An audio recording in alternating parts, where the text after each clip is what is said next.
As we move further into the darkness, we hear the sound of laughter echoing through the trees.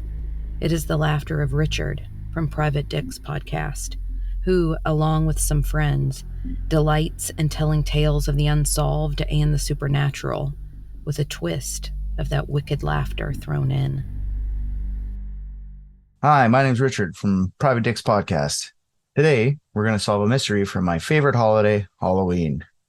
And I'll pepper in some true crime that I feel is relevant to the mystery. Now, I love Halloween. I love the spooky movies, the candy, just the pageantry of the whole thing. I think it's a wonderful time of the year. I love trick-or-treating as a kid. What an odd thing we send our kids out to do at Halloween. Go from door to door asking strangers for candy, using that saying, trick or treat. Now, why do we say trick or treat? That's the mini mystery we're going to solve today.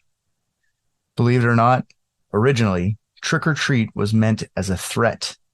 Europeans in medieval times celebrated Samhain, which was on October 31st. Samhain marked the end of harvest season and the beginning of the darker half of the year. The veil between this world and the other world thinned, meaning ghosts or fairies could enter this world more easily. And it just generally got spookier during this time of year, being darker, colder, just scarier. So with the season change, this time of year has always been associated with the supernatural.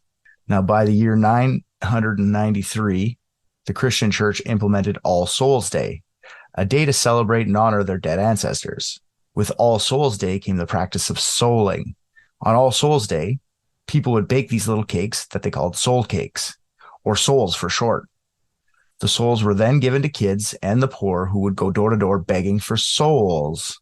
Now, in exchange for these souls, the recipient would promise to sing prayers for the dead whom they thought were still stuck in purgatory.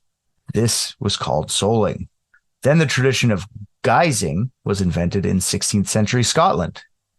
Much like souling, kids would go door to door asking for food from their neighbors. The reason it was called guising is because the kids would be wearing a disguise while doing it. As the kids approached each house in their masks, they would be reciting rhymes and often threatening to do mischief if they are not welcomed. With the large influx of Irish and Scottish escaping the potato famine to America in the 1800s, they brought their traditions with them. In America, kids were already doing pranks on Halloween night. This time of year is when the spirits were out and the kids could get away with more pranks. Just blame the spirits for your fence door being stolen or the fact that the barn door opened up in the middle of the night. I don't know why all the pranks I could think of involved doors, but here we are. Adults started to notice that if they gave kids candy in the evening,